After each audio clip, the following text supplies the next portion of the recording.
আসসালামু আলাইকুম। দেশ এবং দেশের বাইরে থেকে যারা এই ভিডিও দেখছেন সকলকে জানাচ্ছি প্রীতি শুভেচ্ছা অভিনন্দন। আমি আজকে অত্যন্ত ভারাক্রান্ত মনে আপনাদের সামনে হাজির হয়েছি। গত পরশু আমাদের পুকুরে কিছু মাছ দেওয়া হয়েছিল, একটু দূর থেকে নিয়ে আসে। তারা অত্যন্ত খুব সুন্দর মাছ দেখায় ভিডিওর মাধ্যমে দেখিয়ে, কিন্তু পরবর্তীতে মাছটা যখন আমরা এখানে দেখলাম মাছের অবস্থা খুব একটা ভালো ছিল না। তবু ওরা বললো যে ভাই সমস্যা হবে না। আমরা মাছটা ছাড়ার পরে প্রায় 10 থেকে 12 মণ মাছ, একদম একটা মাছও আর বেঁচে নেই। আমি বিস্তারিত আপনাদেরকে ভিডিওর মাধ্যমে বলবো, সঙ্গে থাকুন। কোন কারণে আমার এত মাছ মারা গেল এবং কি করার উপায়, এটা থেকে বাঁচার মাধ্যম কি, সঙ্গে থাকুন। আমি আপনাদেরকে দেখানোর চেষ্টা করছি। আসলে দেখুন, একটা পুকুরে মাছ যদি এইভাবে মরে, তাহলে দেখুন একটা মাছ এইভাবে যদি মরে, তাহলে মাছ চাষির অবস্থাটা কি হয়। আমি পুরো পুকুরটাই আমি আপনাদেরকে ঘুরে দেখানোর চেষ্টা করছি। দেখুন কি অবস্থা।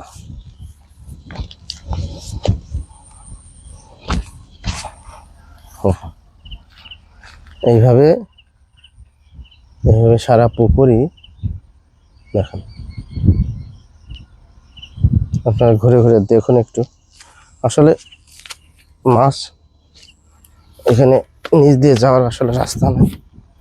মাছ যখন আপনারা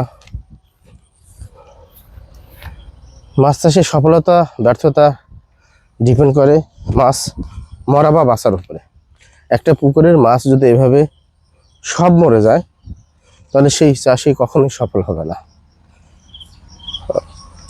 মাছ যদি বৃদ্ধি কম হয়, মাছ যদি ওজনে কম হয়, তবুও সমস্যা নেই। কিন্তু মাছ যদি এভাবে মরে শেষ হয়ে যায়, আপনি আসলে কীভাবে বোঝাই আপনাকে। প্রত্যেকটা এমনভাবে মাছ মরেছে।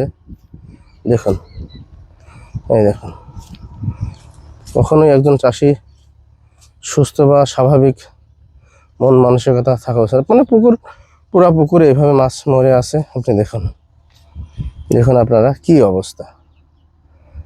এটা এই বিষয়ে যারা যে মোবাইলের মাধ্যমে মাছ কেনে, আসলে অনলাইন জগৎটা ততটা ভালো না। দেখুন এগুলো সব মাছ। আমি নিজেই অবাক হয়ে যাচ্ছি, একজন চাষি কীভাবে এত লক্ষ লক্ষ টাকা খরচ করে। দেখুন, মানে মাছের স্তূপ মনে হয়, যে মাছের স্তূপ পড়ে আছে।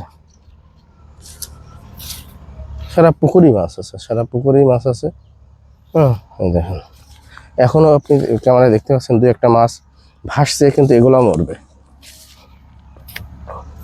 শুধু যেগুলো মরেছে এগুলো না, যেগুলো ভাসছে এগুলো মরবে। আপনি দেখেন এই নেটের ভিতরে, দেখুন এই যে মাছ, দেখেন মাছের অবস্থা কি দেখেন। বুঝছেন, মাছ পুরা পুকুরে এই অবস্থা।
এখানে পরিদর্শনে আসছে একজন অভিজ্ঞ মাছ চাষী হালিম ভাই। আমরা এই সম্বন্ধে, এই মাছ এত পরিমাণে মরার কারণ কি সেই সম্বন্ধে হালিম ভাইয়ের কাছে জানতে চাবো। হালিম ভাই, এই যে এতগুলা মাছ যখন মাছটা পুকুরে ছাড়ে তখন তো আপনি ছিলেন, আসলে এই মাছটা একবারে সব মাছ মরার কারণটা কি আপনি যদি মাছের মাথা সব ছাইছে গিয়েছে, তারপরে ছাল উঠে গেছে, ওই যাওয়ার পরে গায়ে সব ব্যথা হয়ে অতিরিক্ত মাছ দিন যাবে, যত দিন যাবে সাথে মারা মারবে। ওর তো সে মাছের ধরো কোন রোগ বা কিছু না, মাথা সব ছাইছে গিয়েছে মাছ। যখন মাছটা ছাড়েন তখন কি আরো একটু সতর্ক হওয়া উচিত কিনা? বলি যাচ্ছি মাছগুলো থাকবে না, মাছ থাকবে না বলে মাছ সব মরেই যাবে। অন্য চাষি যারা আছে, এই যে এই মাছটা যে না দেখে যে অনলাইনের মাধ্যমে বা মোবাইলের মাধ্যমে যে মাছ কিনা, এটা কি সঠিক কিনা? এই অনলাইনের মাধ্যমে মাছ কিনেছে, সে এখন দেখেছে, সে জানছে ভালো জিনিস দিয়ে যাবে, এখন সে ভালো জিনিস সে দিইনি। এখন মাছ নিয়ে এসে সে বলছে ভাই মাছ বাঁচ পারে, আমরা তো কিছু অত অভিজ্ঞতা জানি না যে মাছটা অনলাইনে গেলে সে জিনিস ভালো হয়, জানি ভালো হয়। এখন দেখছি মাছগুলো সব মরা, একই মরা নাই, সবই ধরো ওই ছালোটা। কারণ আমরা বলছি এত বাঁচতে পারে, এই জন্য ঢেলে নিয়েছি মাছ। ঠিক আছে, তাহলে আমাদেরকে একটু মাছ ছাড়ার বিষয়ে, মাছ বড় করার জন্য, মোটা তাজা করার জন্য যে আমরা মাছ পুকুরে ছাড়ি, তাহলে এই বিষয়ে আমাদের সতর্ক থাকতে হবে যে অনলাইনের মাধ্যমে আমরা না দেখে মাছ যেন না কিনি। কোনো বাইরের মাছ যদি অনলাইনে মাছ কোনোদিন কিনা হয়, যদি কোনো গায়ে স্পট থাকলে সে মাছ আর নেওয়া হবে না, নেওয়া হবে না। নিলি ও মাছ আর বাঁচবে। আপনার মতামত কি, বাইরের থেকে মাছ না কিনে দেখে শুনে মাছ কিনা ভালো কিনা? আমার মতামত বাইরে থেকে মাছ না কেনাই ভালো, দেখে শুনে এদিক সেদিক কিনা ভালো, 2 টাকা বেশি না হলে এদিক থেকে কিনা ভালো। তাছাড়া ওই অনলাইনে মাছ কিনে সে মাছ। সম্মানিত মাছ চাষী ভাইরা, আপনারা এই ভাইয়ের কাছ থেকে তার মতামত শুনলেন। সুন্দর একটা মতামত সে কিন্তু দিয়েছে যে অনলাইন থেকে মাছ না কিনে আশেপাশে যে মাছ চাষী আছে তাদের থেকে মাছ সংগ্রহ করতে হবে আপনি মাছ যখন পুকুরে ছাড়বেন।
ক্যামেরা দেখাও, এখানে দেখাও।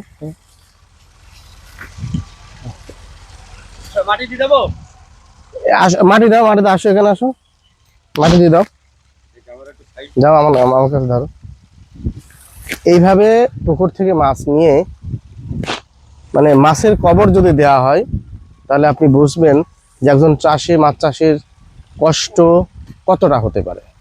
অতএব আমি শেষ করার আগে আরেকবার বলবো যে এখানে দেখাও যে আপনারা যারা মাছ চাষ করেন, মাছ পুকুরে দেওয়ার আগে অবশ্যই যাচাই বাছাই করে চেষ্টা করবেন স্থানীয় মাছ, এবং বাইরে থেকে যদি মাছ আনেন অবশ্যই মাছটা দেখে নেবেন, না হলে ব্যাপক ক্ষতির সম্ভাবনা হতে পারে। ভালো থাকবেন, সুস্থ থাকবেন। আমি রিয়াজ আজ এখান থেকে বিদায় নিচ্ছি। আল্লাহ হাফেজ।